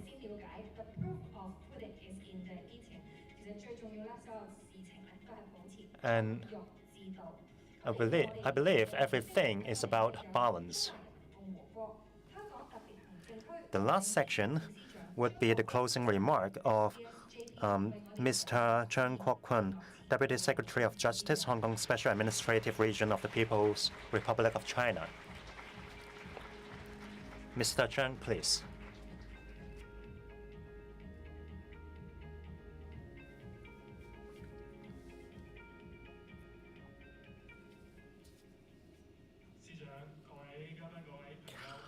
Distinguished guests, teachers, students, hi, good afternoon. The Legal Week 2023 in Hong Kong is going to close. It is a very unforgettable week because Hong Kong has finally escaped the epidemic that has lasted for a few years. and we have again connected to the road. And every sector in Hong Kong is recovering. In the activities and events of this week, we have seen a lot of guests from the international community and from mainland China. They proactively participated in our events. And we have made 3 records, including the number of participants, the number of participating jurisdictions, and the level of participation of young people, no matter as speakers or participants. We have broke the records of. We have also made a lot of debut achievement, and we have the first section about Hong Kong being 8 centers in the world. And we have experts sharing their insights in aviation, maritime, and other sectors. We have also organized the exhibition about the legal services within the GBA, just next to this venue. We have also organized the mock trial, and it was the first time that the General Secretary of the DOJ responding to the questions about national security. In terms of the range and depth of the topics in this legal week, we have done a lot of groundbreaking progress. And we have also talked about the arbitration and mediation development within the Greater Bay Area and the role of Hong Kong as a hub. And we have over 20 jurisdictions joining our event in this legal week.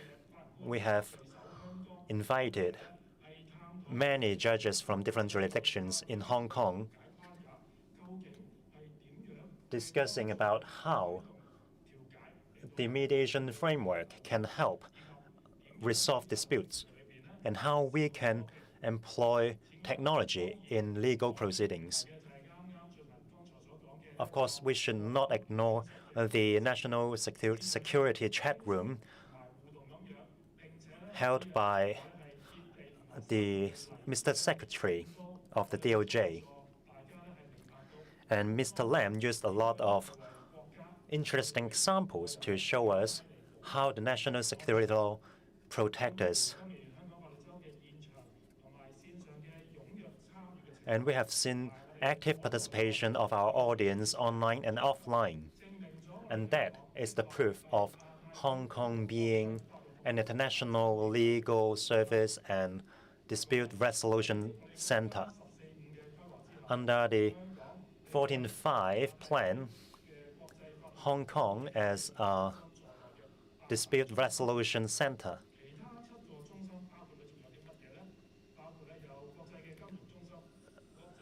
Hong Kong is also our financial center and technological innovation center, an international trade center, international shipping center, also an aviation hub. We are also intelligence property transaction center. In the policy address 2023, it is also stated that Hong Kong's status as the center of 8 sectors should be safeguarded.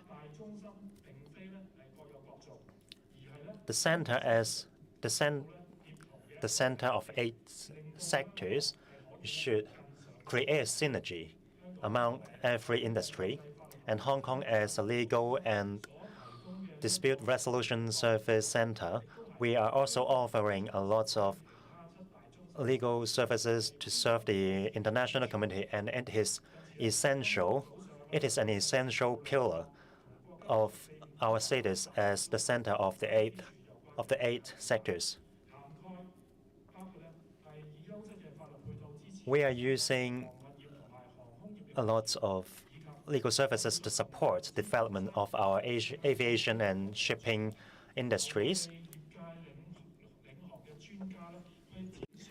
Some industry leading professionals expound on the diversity of quality legal services in Hong Kong can help facilitate the development of different sectors, um, even cultural and art exchanges.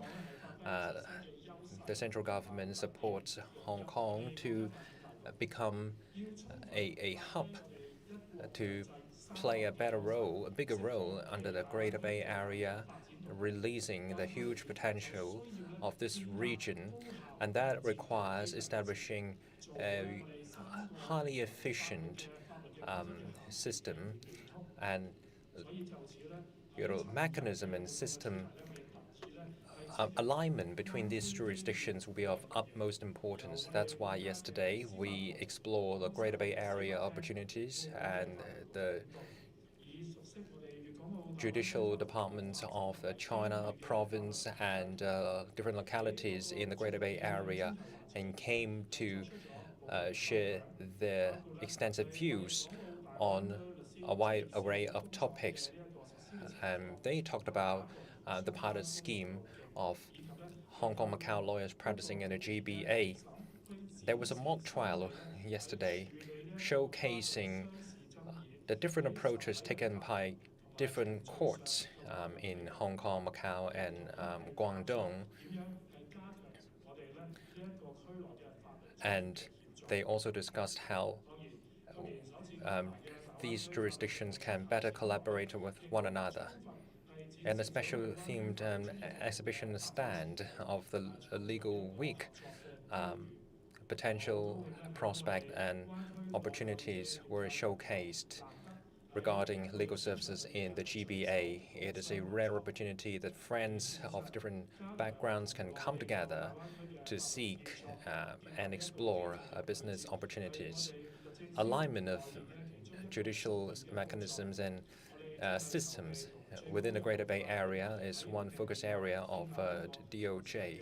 We'll be working with the highest people court of China and next year to establish a high-level coordination channel and platform, and hoping we can further push forward the research and the practical work of the judicial authorities of the GBA. We hope that people's livelihood could be helped and businesses facilitated. And we roll out policies encouraging understanding of basic law and constitution and etc. And it is certainly a priority of DOJ's work. Just as Ms. Khan, the chairperson of the steering committee of education on rule of law, she said at the end of this month, the DOJ will unfold a new chapter of local rule of law education. A leadership program will be rolled out. Passing on the baton and building a rule of law together are two key words under the program. It focused on a close touch with the reality. It should be easy to understand, and this is the way we promoted and we will promote national education. Such work will not be limited to educators. We hope to work with various community leaders to enhance the awareness of rule of law so that the spirit of rule of law can be embodied and honored in different sectors of the city.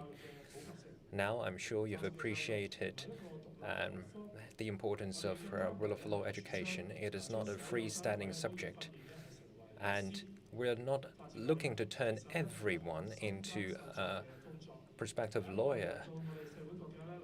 But rule of law education has to be taken on an incremental basis. It needs to be pervasive. Our students will come to understand rule of law is about a day-to-day law abidance. And understanding of the rule of law.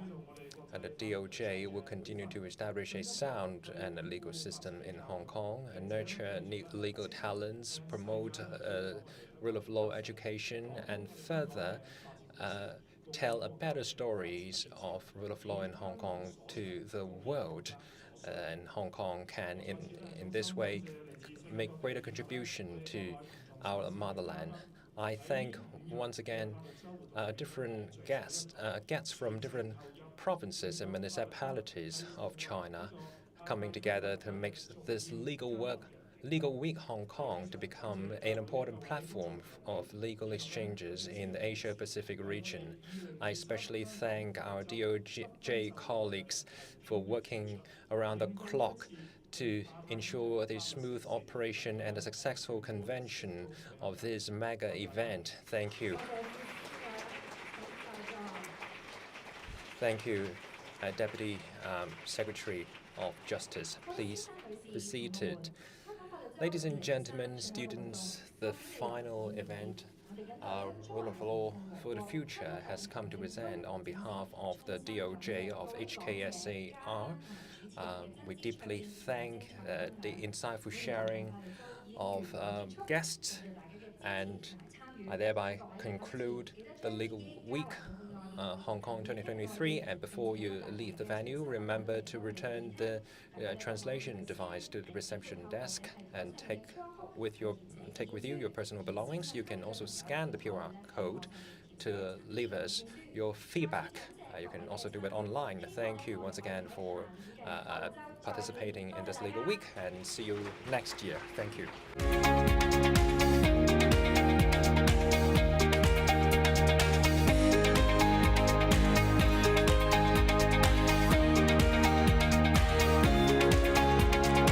現場參與嘅人士，如果要申請香港律師會嘅持續專業進修 CPD 學分，請喺會議廳外登記處登記離開，確認你哋今日出席咗下晝嘅活動。多謝晒。You can register at the reception to confirm your CPD.